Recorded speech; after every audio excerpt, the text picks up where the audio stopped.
In a grimy roadside diner, Malik, a hungry black boy, faces cruel humiliation from a racist manager. Just as he's thrown out like trash, a mysterious woman appears with an unsettling offer. Malik's defiance plants a seed of revenge, setting off a chain of events that will change everything. We don't serve parasites here. Take your scraps and crawl back to where you came from.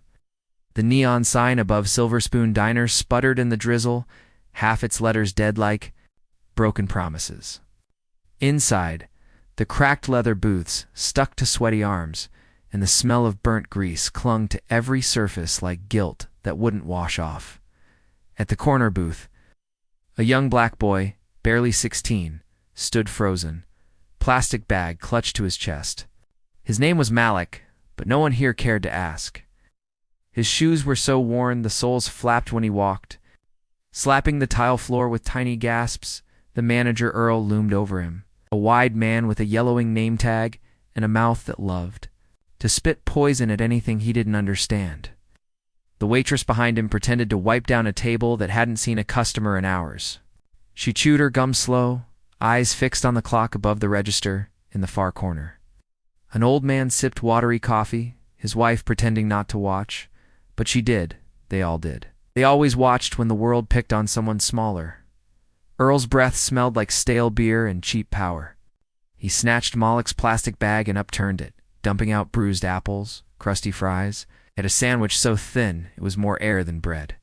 The food scattered, rolling beneath tables sticky with yesterday's syrup. Earl leaned in, his voice dripping with mock sweetness. "What's the matter, boy? You hungry? Maybe wag your tail and I'll toss you a bone." He barked a laugh at his own joke. Malik's stomach growled so loud even the old couple heard it. But his eyes didn't beg. He bent down, fingers brushing crumbs off the tiles as he gathered the scattered leftovers. His reflection stared back at him in the chrome of the napkin holder, ribs pressing through a thin shirt, hair knotted from nights without a pillow. When he rose, the diner fell silent. Malik held the battered apple like it was gold. He met Earl's smirk with eyes that refused to shrink. "One day," Malik said, his voice soft but sharp, "you'll beg me for crumbs, and I'll decide if you're worth my leftovers." The waitress stopped chewing. The old man's wife gasped. Earl's face twisted from amusement to rage. He grabbed Malik's shoulder, pushing him back so hard his spine thudded against the booth. A hush spread like spilled coffee, but before Earl could spit another slur, the door slammed open. Cold air swept through, carrying the scent of wet asphalt, and something sterile, like a hospital. A woman strode in, maybe 30, maybe younger, wearing a spotless white coat that didn't belong in this greasy graveyard. Her heels clicked on the grimy tiles like a ticking clock no one could stop. She had eyes that scanned the room like an X-ray. When they landed on Malik, her red lips curled into a smile that was both a question and a verdict. "Is this the boy?" she asked Earl without looking at him. Earl frowned, confused. Who the hell? She ignored him. She stepped closer to Malik, close enough for him to see the tiny silver pin on her collar, a snake wrapped around a staff. Medical, but her eyes were colder than any doctor's he'd ever met. She reached out a gloved hand. "Come on," she said, her voice like silk wrapped around a knife. "You're coming with me." Malik stared. "Why?" His voice cracked, but his spine stayed straight. "Because," she said, brushing a crumb from his shoulder, "I can fix you, make you strong, healthy." But in return, she leaned in, so close he could smell peppermint on her breath. "You'll owe me your leftovers." Earl laughed, loud and ugly. "Lady, you don't know where that boy's been? He's not worth spit." The woman didn't even glance at Earl. Her hand hovered, waiting for Malik's answer. Her eyes told him she'd already decided. Malik looked at Earl's sneer. The sticky booths, the pitying eyes that would forget him tomorrow. He thought of cold nights under bridges, of hunger gnawing his ribs, while the city forgot he existed. He looked at the cracked apple in his palm, bruised but not rotten. He placed it gently back into the plastic bag, then slipped his hand into hers. Her grip was cold, strong, unforgiving. As they turned to leave, Earl called after them, "Don't come crawling back here when she dumps you, boy. You hear me?" Malik didn't look back. Rain pelted his skin like needles. For a moment, he felt the cold sink into his bones. Then he squeezed the woman's hand tighter. Somewhere deep inside him, beneath the hunger and the fear, something shifted. A seed cracked open. Tonight he'd leave with nothing. One day, he'd come back with everything, and when he did, Earl would crawl. The rain didn't stop as Malik and Dr. Evelyn Shaw crossed the empty street. She held no umbrella, yet the drops seemed to avoid her pristine coat, as if the world itself feared to stain her. Malik shivered, his thin shirt clinging to his bones. But he didn't dare let go of her hand.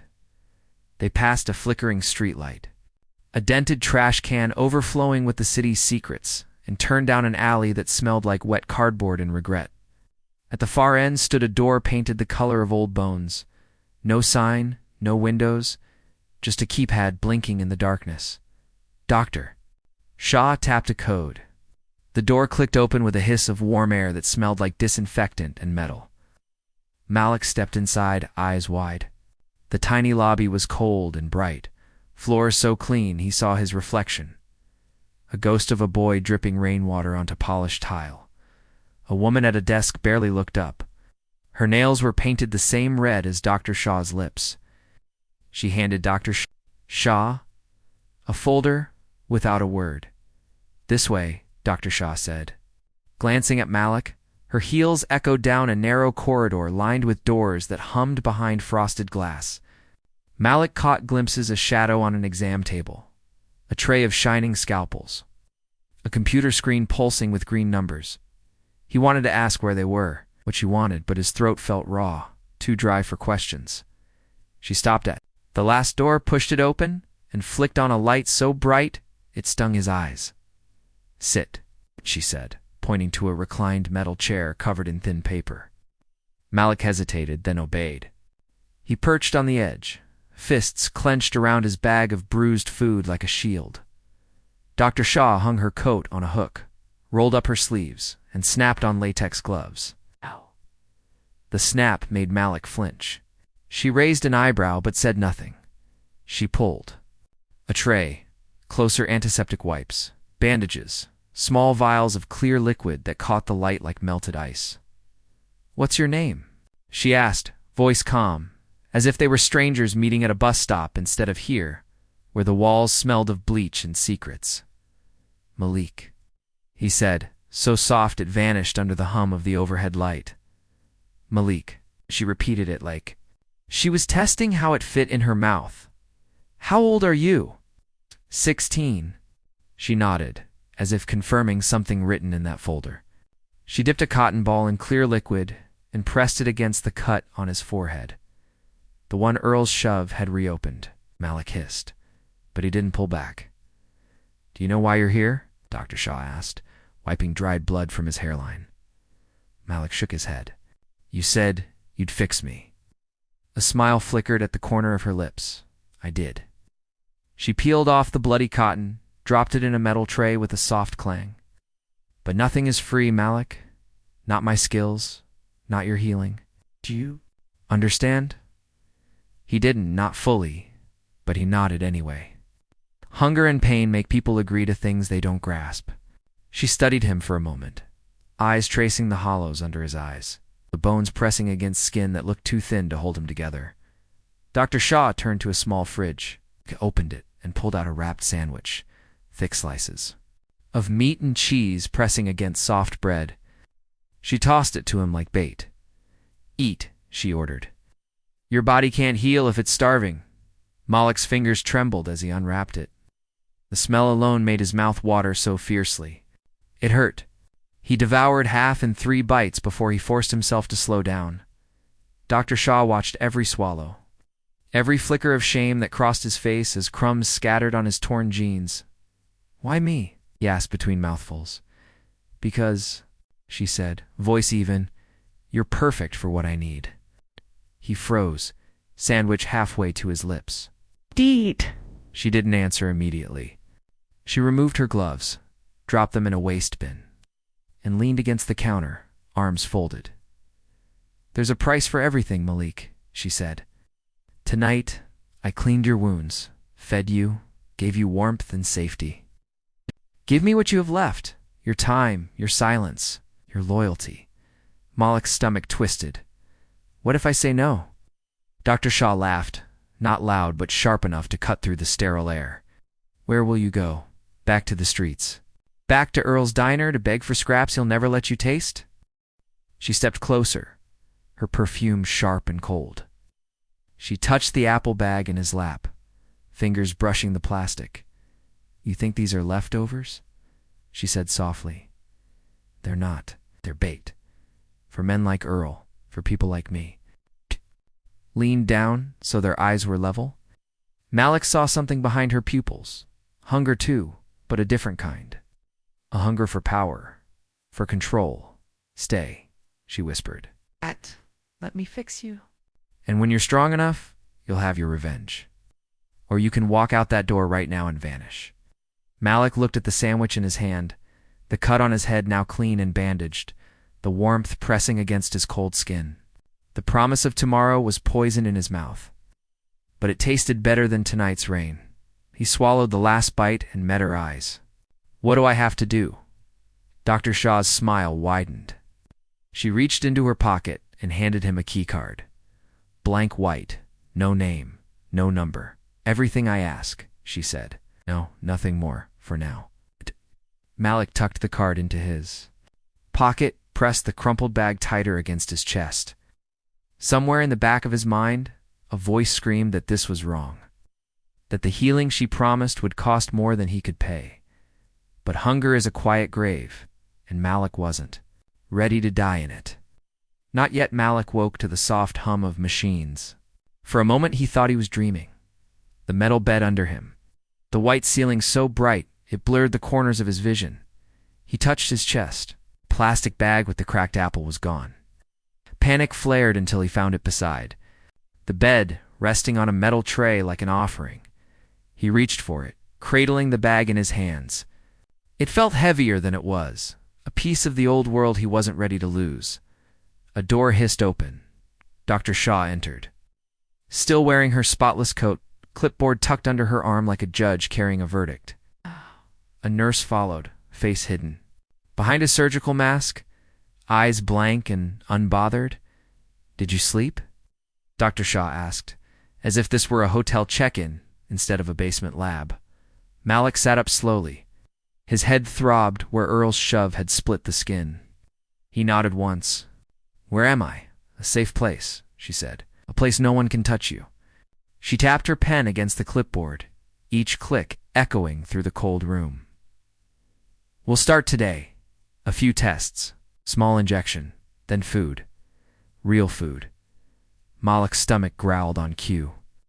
Dr. Shaw smiled at the sound. Why me? Asked again. Question itched at his tongue every time. He looked at him like he was both patient and product. Dr. Shaw gestured for the nurse.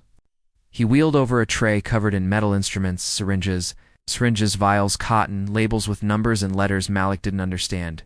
You're young, Dr. Shaw said, her voice low, her eyes on the needle. The nurse was uncapping. Strong. Despite your condition, no parents to claim you. No police who will come asking. You're invisible to them, Malik, but not to me. The nurse dabbed Malik's arm with cold alcohol. He flinched at the touch but didn't pull away. He watched.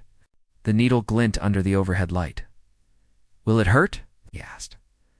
Dr. Shaw tilted her head, as if weighing whether the truth mattered. Only a little, she said finally. Pain is proof you're alive. The needle slid in. Malik bit the inside of his cheek to stop from gasping. Warmth bloomed under his skin, spreading through his veins like someone had poured sunlight. Into him, it made him dizzy, then sharp, then so awake the edges of the world snapped into focus. What is it? He whispered. Medicine, Dr. Shaw said, scribbling notes as the nurse withdrew the needle. Nutrients. A few enhancements. She looked at him over the clipboard. You want to stay small and broken forever? You want men like Earl to spit on you until your bones rot in the gutter? It's the hum of the machines. Filled the pause. Malik shook his head. Good, she said. Then you'll let me rebuild you. The nurse pressed a cotton ball to the injection site, taped it down, and wheeled the tray away. Dr. Shaw pulled a stool close, sat eye level. "With Malik, you're not a charity case, Malik. Remember that. You're an investment. My investment. I don't fix things that aren't useful." The words stung more than the needle. Malik swallowed. His throat felt dry again, fear rising like bile, but he forced it down. "What do you want me to do?" he asked. Dr. Shaw leaned closer. Her perfume sharp, chemical, clean curled. In his nose, first he'll eat, sleep, follow instructions. When the time comes, you'll do more. For now, you obey. She tapped the clipboard once more, a final period to the conversation. She stood. The nurse wheeled in a tray steaming. Soup bread warm enough for Malik to smell before he even touched it. He picked up the spoon, his hands trembling not from weakness, but the rush of whatever they'd put inside him. He ate in silence. Dr. Shaw watched every bite. When the tray was empty, she gestured to the nurse, who removed it with the same silence. He brought it in. Before she left, she paused by the door. "Rest. Tomorrow we test how much you can take." Malik didn't ask what that meant. He lay back on the metal bed, the taste of broth lingering on his tongue. His eyes drifted to the apple bag, safe on the tray. A stupid thing to cling to. But it reminded him who he was before the needle, before the cold lights and the humming machines. He closed his eyes and saw Earl's face, the smirk, the shove, the laughter that burned more than the bruises. Malik's hand curled into a fist against his chest. One day, he thought, drifting into a heavy, drugged sleep, that laughter would die in Earl's throat.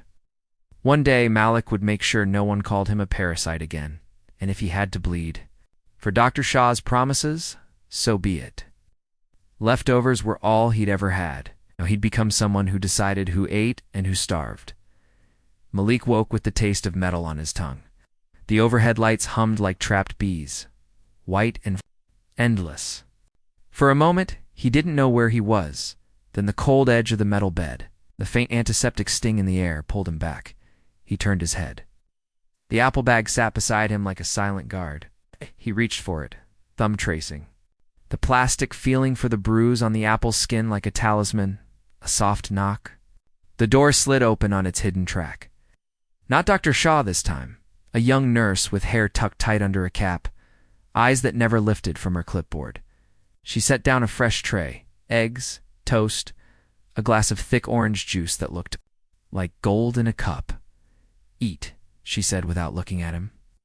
Her voice was soft but empty, as if she'd handed him a verdict instead of breakfast. "Where's Dr. Shaw?" Malik asked, but she had already turned to leave. The door whispered, shut behind her, sealing him in again. He stared at the food. For a second, he wanted to shove it off the tray, watch it splatter the perfect floor, proof that he could still choose something, but his stomach answered first. He ate slowly this time, chewing each bite until his jaw ached. When he finished, he swung his legs off the bed. The room was windowless but clean, the walls a sterile white that made the shadows look gray. Across from the bed stood a metal sink, a single mirror bolted above it. Malik pushed himself up, knees wobbling. The last warmth of the injection still humming in his veins like a distant drum. He stood in front of the mirror. At first he saw only the same boy, ribs too sharp, hair matted, skin bruised yellow and purple from too many nights without shelter. But then he leaned closer. His eyes, they didn't look so sunken now. The cut on his forehead had closed, leaving only a thin pink line where the skin had split. He ran a fingertip over it. Smooth, too smooth for just a night's healing. He tugged. Up his sleeve. Needle marks dotted his arm like a row of tiny mouths. Alec traced them, felt a chill snake down his spine. This wasn't normal. This wasn't just food and sleep. This was something else. A voice pulled him away from the mirror. You're awake. Dr. Shaw stood in the doorway, white coat buttoned to her throat, hair pulled tight like her smile. She carried no clipboard this time, just a tablet she swiped as she walked toward him. You're healing well, she said, eyes flicking to his reflection. Faster than expected. What did you put in me? Malik asked. The question, felt like a stone in his mouth, heavy but solid. Dr. Shaw tilted her head. Vitamins, antibiotics, a little help to push your body where it refuses to go alone. You're changing me, Malik said, voice steadier than he felt. She didn't deny it. She set the tablet down on the sink, leaned back against the counter, and crossed her arms. Do you want to go back to who you were, Malik? To the boy scraping for half-eaten fries behind diners? The mirror did that for him, showing the hollows where hunger used to live, now softer, filling in. There are others, he said suddenly. He'd seen them through half-open doors, shadows on cots, whispers behind glass. What are you? Doing to them? Dr. Shaw's smile was a razor. Fixing them too. Some take longer than others, some break before they bend. You're not one of those. You're strong. The word strong hit him harder than the injections. All his life, he'd been the opposite. Small, thin, easy to push aside. Earl's laughter echoed in his head again, sharp as broken glass. Come with me, Dr. Shaw said. She picked up. The tablet tapped the screen. The door clicked open behind her. I want you to see. Malik hesitated, then followed. The corridor outside was colder than his room. They passed door after door, some shut tight, others cracked open just wide enough for him to glimpse what lay inside. A boy no older than him, eyes wide, wires trailing from his arms. A girl with a shaved head, whispering into the darkness. Like it whispered back. Dr. Shaw walked fast, heels clicking like a clock counting down. Malik tried to match her stride, but his legs felt heavier with every step. At the end of the corridor, he stopped in front of a glass window set into a steel door.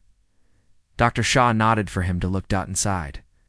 A man lay strapped to a table, metal. Braces clamped around his legs. Machine pumped clear fluid into a tube that vanished under his skin. Malik watched the man's chest rise and fall, too slow, too shallow. His eyes fluttered open, glassy, desperate, seeing nothing. He was like you, Dr. Shaw said quietly, hungry, broken. He wanted to be fixed, but he couldn't hold. Malik's mouth went dry. He pressed a palm to the glass, felt the cold bite his skin. What happens if I can't hold on? He asked, not looking at her. Dr. Shaw's reflection met his in the window. Her smile was there again, sharp, thin, unbothered. Then you're just leftovers, Malik, she whispered. And you know what happens to leftovers, don't you? He pulled his hand back, fingers trembling. He thought of Earl. He thought of that filthy diner. The bread rolling across greasy tiles. He thought of the promise. He'd made one day, you'll beg me for crumbs. He turned from the window, eyes locking with Dr. Shaw's. I won't break. She nodded, as if he'd said exactly what she wanted. Good? Then don't. The door slammed shut behind him, sealing him in with nothing but white walls and the taste of stale air. Malik stood barefoot on the cold floor, the faint hum of hidden machines crawling through the silence like insects under skin. He turned in a slow circle. The room was small, no bed, no chair, just smooth walls that seemed to press in closer, the longer he stared at them. A strip light buzzed overhead, so bright it flattened every shadow into corners he couldn't reach. On the far wall, a window, thick glass, tinted just enough to hide the eyes behind it. But Malik knew she was there, Dr. Shaw, watching, measuring, deciding. A speaker crackled to life above him. Her voice drifted down like a blade wrapped in silk. Are you ready, Malik? He looked up but saw nothing. Only the blank ceiling staring back. For what? He asked, though he wasn't sure he wanted the answer.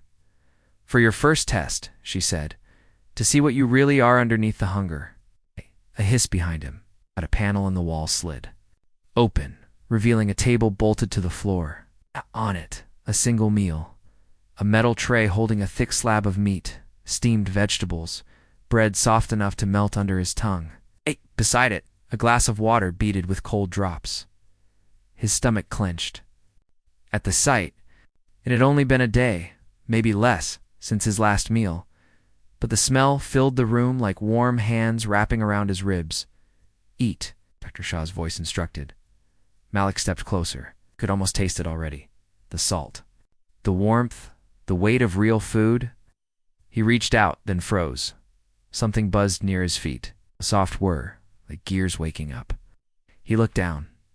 The floor beneath the table shimmered, a metal grate he hadn't noticed. A faint red light glowed at its edges. "What is this?" Malik asked, backing up a step. Dr. Shaw's laugh crackled through the speaker. "A choice," she said. "It's simple. Really, you're hungry, but you're also afraid. You decide which matters more?" Before he could ask, the floor shifted, the grate dropped an inch, then stopped. The meat on the tray trembled. Malik's breath caught. Then the grate dropped. Again, a mechanical sigh filled the room. A clock on the wall flickered to life. 30 minutes and 0 seconds. Minutes ticking down. Red numbers like dripping blood. "If you don't finish your meal before the time runs out," Dr. Shaw explained, her tone casual. "The floor opens completely. Below is nothing but steel and cold. You fall, you break, or you climb.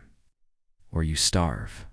Malik's mouth went dry. He looked at the tray again. Just food, but not just food. A trap, a lesson, a dare. "You can walk away," she added. "Or you can. Eat, prove you want to survive." The clock ticked down -29 minutes and 12 seconds. Malik felt the seconds dig into his spine. He stepped closer to the table, knees brushing metal.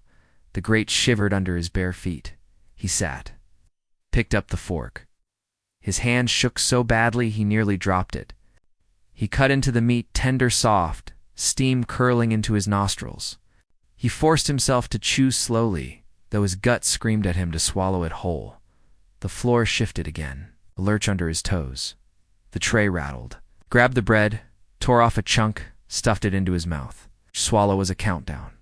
Each bite a gamble. 24. OODR. Shaw said nothing. He could feel her eyes behind the glass, watching how he held the fork.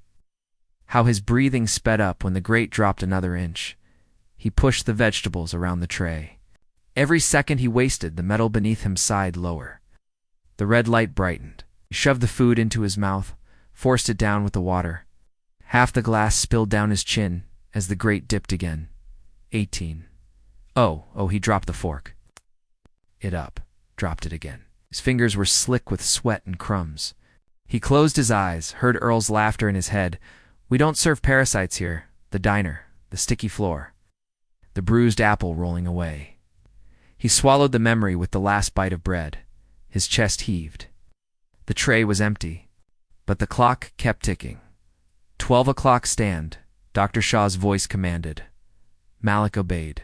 His knees knocked together as he stepped off the grate, sank behind him with a soft hiss, down, down, until it vanished into shadow. He crept to the far wall, pressing his palm to cold concrete that didn't move under him. The window flickered to life. Dr. Shaw's face, calm, amused, a scientist peering into her favorite cage. "Well done," she said. "You chose hunger. Over fear, remember this feeling." He wanted to spit back a question. "What happens when I can't choose?" But the words stuck in his throat. The door unlocked with a loud click. A nurse waited beyond it. No words, just a gesture. Malik followed, legs trembling, stomach tight with the weight of a meal that felt like a bargain struck with the devil. Behind him, Dr. Shaw's voice faded into the dark. "Oh. One test down, Malik. Many more to come." He kept his eyes forward. He didn't want to know how far the floor could fall. Not yet. The nurse led Malik down another hallway, this one dimmer than the last. The lights overhead flickered every few steps, throwing their shadows against the steel walls like ghosts trying to escape. Malik clutched his arms to his chest, feeling the weight of the food he'd forced down minutes ago settle like a stone. The new room was bigger, but colder too. Cot bolted to the floor, a thin blanket folded at its foot. Single light bulb swung from the ceiling, making the shadows on the walls dance when the door closed behind him. At first he thought he was alone. Then he heard it, a soft humming, like someone remembering a tune from a better life. Us. He turned. In the corner, half hidden behind the cot, a girl sat cross-legged on the floor. She was maybe his age, maybe younger. It was hard to tell. In this place where time felt like it bent around you, her hair was cropped short, tufts sticking out like stubborn weeds. A faded hospital bracelet clung to her wrist.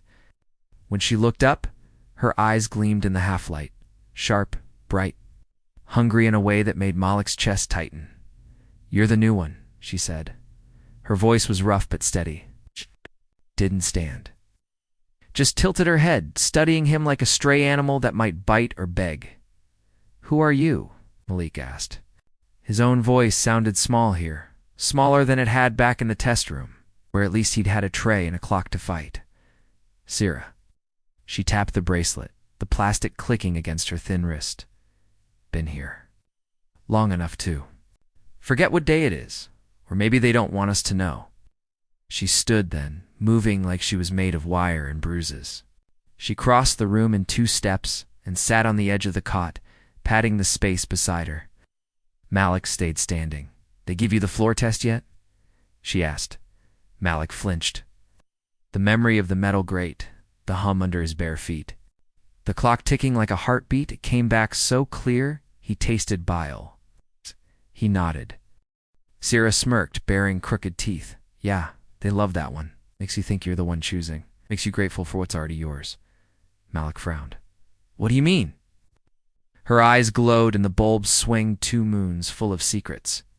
"They want to see how much you'll give to keep what you already have. Food, warmth, breath. They strip you down to bones and fear, then hand you scraps and call it mercy."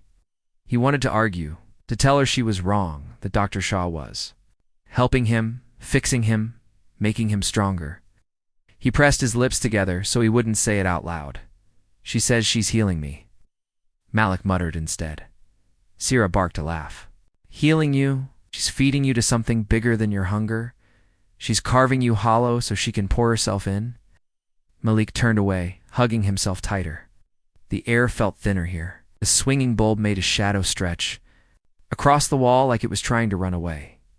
"You can leave if you want," Sira said. Her voice softened, just a crack in its edge. "Can still run."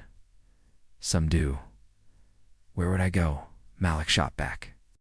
The words burst out sharper than he meant. He thought of the diner of Earl's Shove, the cracked apple rolling away. Thought of rainwater leaking through cardboard roofs. Sira's mouth twisted, not quite pity, not quite mockery. "Exactly," she said. "So you stay, and you do what she asks. Maybe you walk out of here whole, or maybe you don't walk out at all." She lay back on the cot, arms folded under her head. "They told me I'd be a dancer again. Said they'd fix my spine, make my legs move like they used to.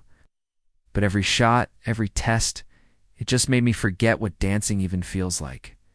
Malik stared at her, his chest a nest of thorns. "Why are you telling me this?" Sira cracked. One eye open, "Because you still look like you believe her. I used to look like that too." Silence stretched between them, broken only by the bulb's hum.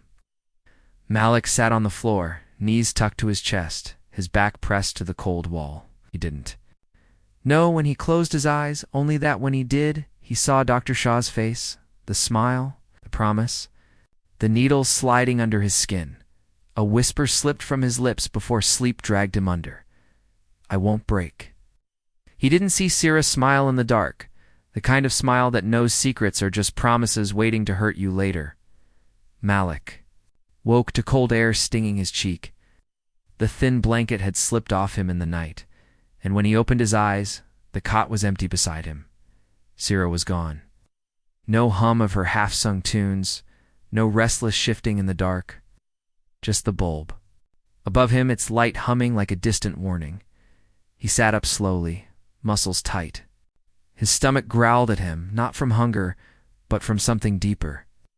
Something sharp threading through his veins like tiny knives. The door opened before he could stand. The same silent nurse appeared, clipboard tucked under one arm, gloves snapping into place as he stepped aside to make room for Dr. Shaw. She didn't bother to smile today. She looked rested, eyes bright behind her cold glasses. "On your feet, Malik." Irv. Her voice was softer than the air, but he heard the threat. Under it, he pushed himself up, the cold floor biting his bare soles. He looked past her, hoping for a glimpse of Sira in the corridor. Nothing but shadows and closed doors. "Where's Sira?" he asked.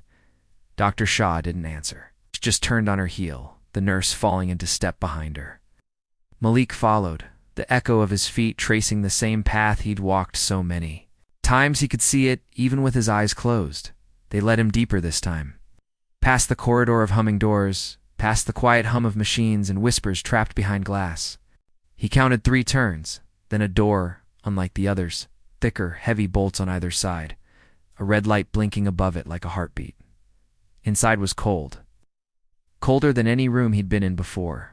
Single metal chair waited in the center. Bolted to the floor, straps hanging loose like hungry tongues. Malik stopped at the threshold. His legs twitched, urging him to run, but the nurse's hand on his shoulder pressed him forward. Dr. Shaw gestured to the chair. "Sit, Malik." Lowered himself onto the metal. The cold crawled up his spine. The nurse moved behind him, pulling the strap's tight wrists, ankles, chest. He tugged once, twice. They didn't budge. Dr. Shaw leaned down so her breath brushed his ear. "Pain tells the truth, Malik. Pain doesn't lie." She turned to a small metal cart. Instruments gleamed under the overhead light. Needles, wires, vials of clear liquid that caught the cold like shards of glass. Malik's throat closed. "What are you going to do?" Dr. Shaw didn't answer at first. She held up a syringe, flicked it so a bubble rose and burst at the tip. The needle glowed. Under the light, thin, sharp, hungry. "You're doing so well," she said finally. "But will is useless without proof. I need to know you can hold on when your body begs you to quit." The nurse pressed something to Malik's temple, a small metal disc that clung cold against his skin.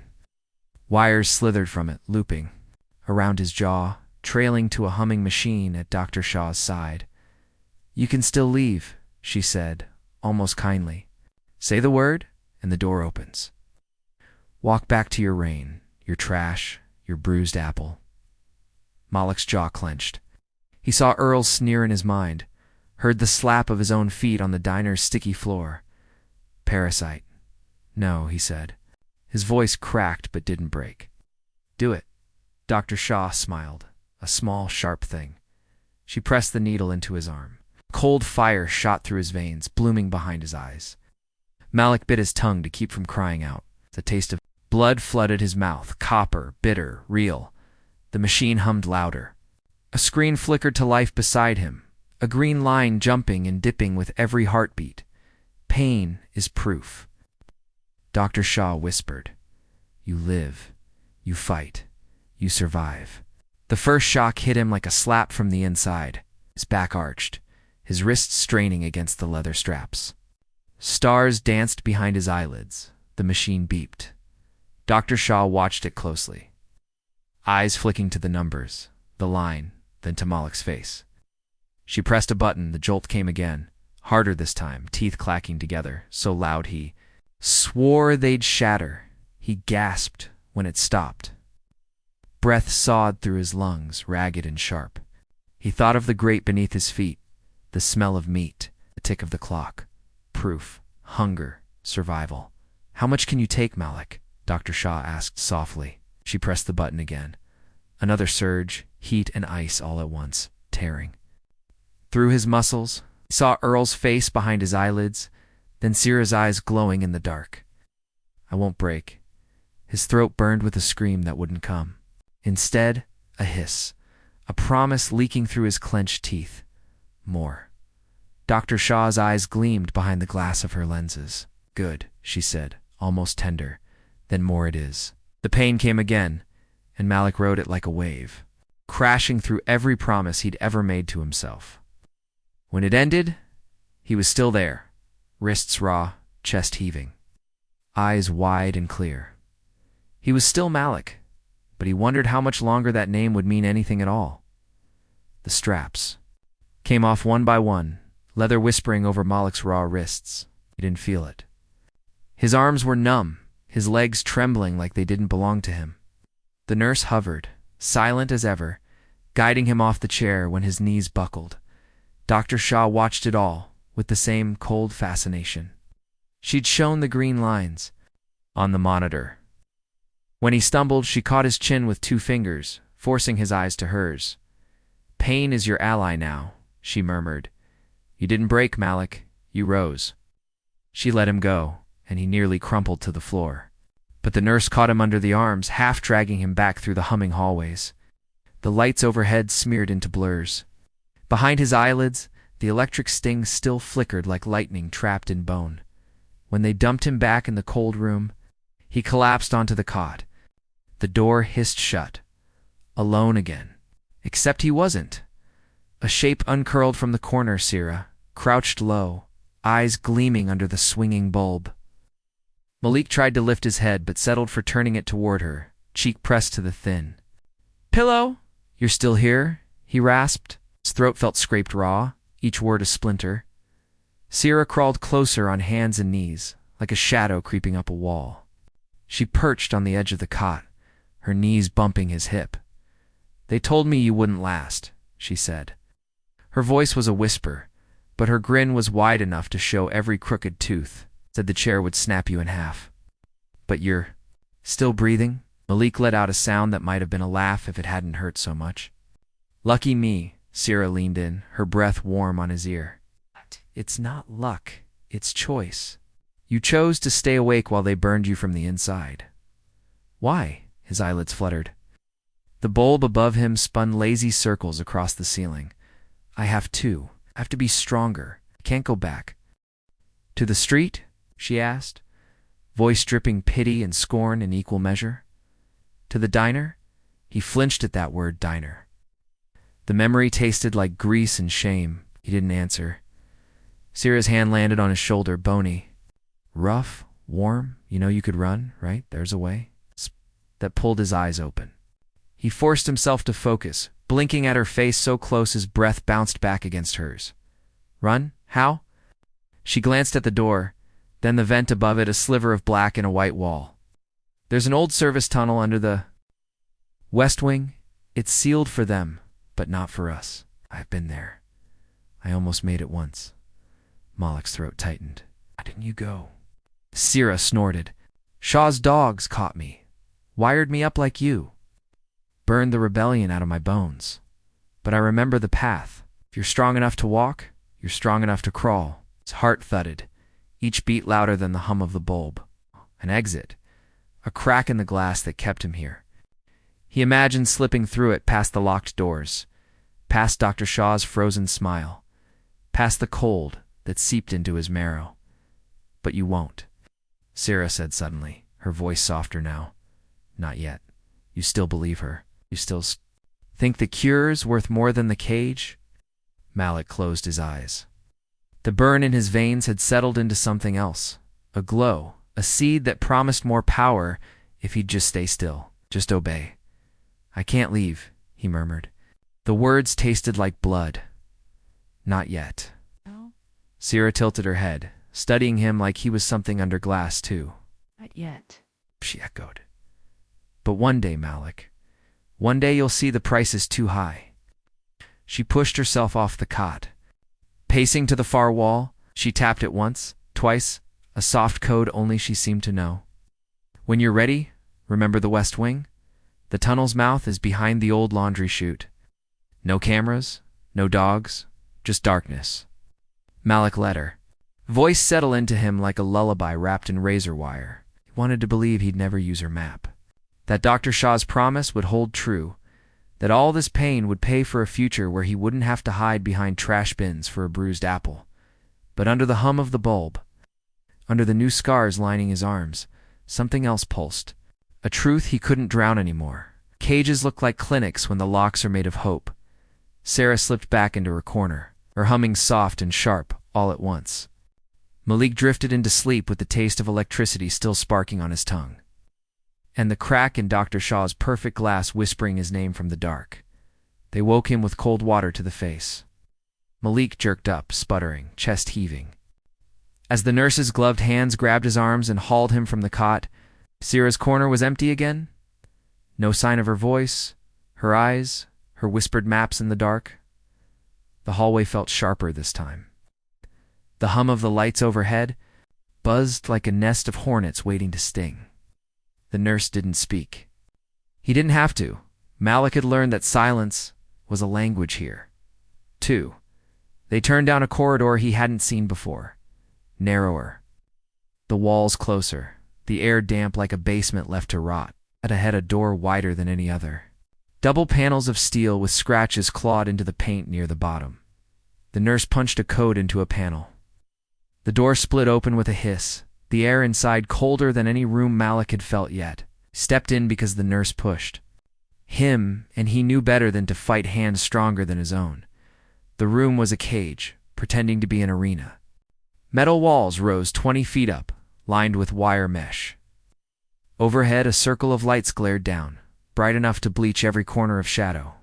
In the middle, a ring marked out with faded yellow lines, and inside that ring, another boy. Younger. Then Malik, bones poking out from a shirt 2 sizes too big, eyes darting from the walls to Malik's face and back again. His wrists were bruised, his jaw cut open like someone had silenced him before he could speak. A crackle above Dr. Shaw's voice, soft but sharp enough to flay skin. Today you prove your hunger again, Malik. The world only feeds the strongest. Show me you understand that. Malik's fists curled at his sides. What is this? His voice bounced off the metal walls like an echo looking for a place to die. A test, Dr. Shaw said. 2 bodies, 1 meal.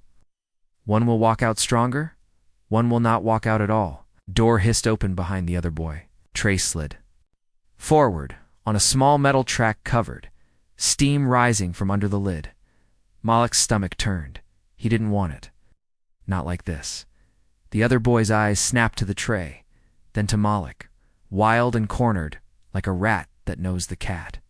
Is close. I don't want this, Malik said.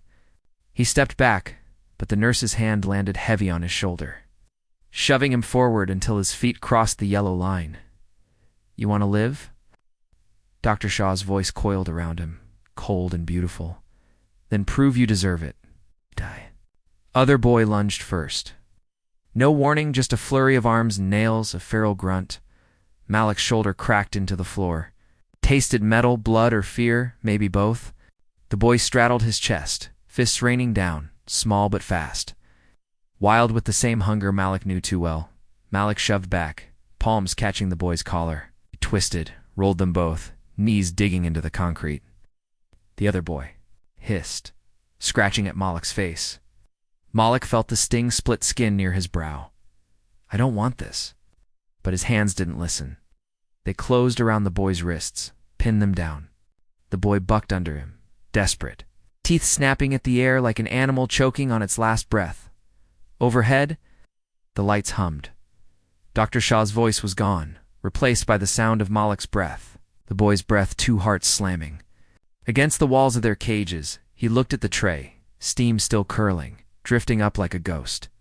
His stomach twisted. If he let go, he knew what the boy would do, saw it in the other's eyes, the same promise to survive at any cost. Malik slammed the boy's wrists down harder. Cry broke loose, sharp enough to cut the air. Malik's own heartbeat thundered in his ears. I won't break. The words returned, tasting like metal and ash. He shifted his weight. He pressing into the boy's chest, forcing the air out in ragged wheezes. The boy's eyes rolled back just for a second, but long enough. Malik scrambled to the tray, tearing the lid away. Steam hit his face, the smell of real meat, real warmth. He didn't eat right away. Glanced back. The boy was coughing, crawling for the tray, fingers clawing the concrete. Malik grabbed the tray and shoved him back with a foot to the ribs. A soft crack. A whimper that sounded too young to belong here. He ate, fingers scooping food into his mouth. Chewing didn't matter, just swallow, breathe, survive. The boy coughed again, tried to crawl. Malik's foot landed on his shoulder, pressing him down until the fight went out like a flame starved of air. When the tray was empty, Malik looked up. The glass above him flickered. Dr. Shaw's eyes gleamed behind it. Her smile was small and sharp. You understand now? She said. Good. Malik didn't answer. He stared at the boy on the floor, breathing, but small. Smaller than Malik had ever felt. I won't break, he told himself again. But this time the words felt cracked, like a promise starting to rot from the inside. They didn't let him rest after the fight. 2 nurses dragged him from the cage room, his knuckles still raw, the taste of the stolen meal turning sour in his gut. They didn't speak, they never did, but their hands on his arms spoke clear enough. You're not done this time. They didn't guide him back to his cell. They turned left instead of right, deeper into the underbelly of the clinic. He knew because the floors changed from polished white to raw concrete that echoed every step like footsteps behind him. The door at the end was the oldest he'd seen yet. Not sliding metal, but wood swollen by damp air, paint flaking like dead skin. One nurse pushed it open. The other shoved him through. Inside, the light was soft, too soft. It made the room feel like a lie trying to be a home. An armchair sat by a small table, 2 cups of tea steaming between them. Dr. Shaw waited in the armchair, one leg crossed. Over the other, her coat replaced by a simple sweater that made her look almost kind. Malik stood there, breathing hard. He could still feel the boy's ribs under his heel. He could still hear the crack of bone echo through the wire cage. Sit, Malik, Dr. Shaw said. Her voice was gentle, like the edge of a knife pressed flat against skin. He sat, not because she asked, but because his legs gave out. The chair was soft. It was too soft. He hated how it felt under him, like it swallowed the fight from his bones. Dr. Shaw lifted her cup but didn't drink. Steam curled around her face, framing her smile, and ghost breath. You've done so well. It's better than I'd hoped. Malik swallowed. His throat felt raw. Where's Sira? Her smile didn't move. Gone. She failed her last test. Some people break the wrong way. He felt the words hit something deep, deeper than bone, deeper than the burn the wires. Left. She told me about the tunnel, he said before he could stop himself. Dr. Shaw's eyebrow twitched. Just a flicker, but enough. She set her cup down, the porcelain clinking soft against the table. Did she? Malik's fingers curled around the armrest. He half expected the chair to grow teeth and bite down. Why to leave, he said, Doctor. Shaw leaned back, studying him like she always did, like he was a puzzle she'd already solved, but liked watching struggle anyway. And go where, Malik? Back to your trash? Your leftovers? His jaw tightened. He thought of Earl's laugh, the bruised apple rolling into the rain. Parasite. He wasn't that anymore. He couldn't be. I'm stronger now, he said. Yes, she agreed. Because I made you so. Because you let me cut out the rot.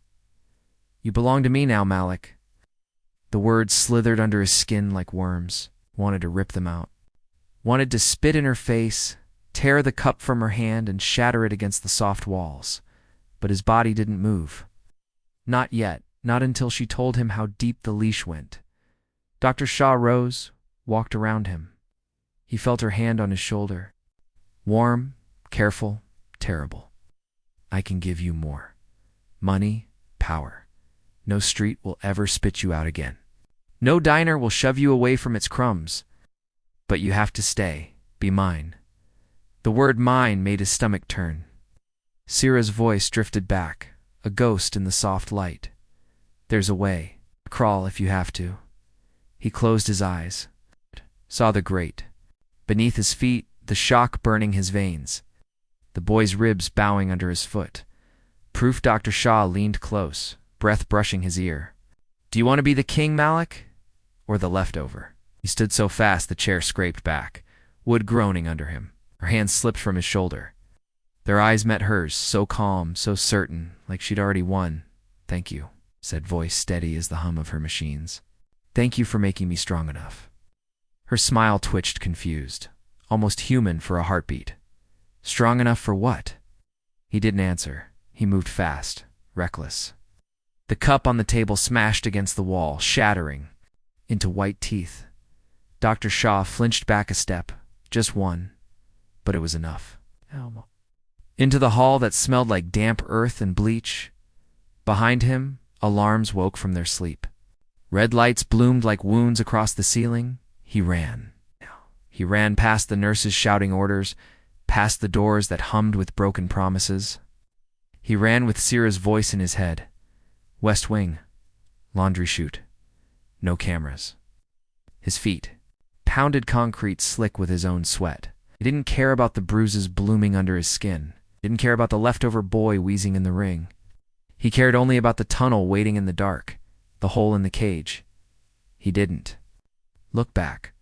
Not even when Dr. Shaw's voice cracked through the speakers, sharp now, furious, no softness left. "You're nothing without me." Maybe, but he wasn't hers anymore. He hit the chute door, rusty metal, but it gave under his weight. He slid into darkness head first, the cold air tearing at his skin like claws. He landed hard on damp stone. Knees scraping raw, he lay there breathing dust and old air, laughing because it hurt, because it was his pain now. His choice, no more leftovers, he thought, as he crawled forward into the black. Never again.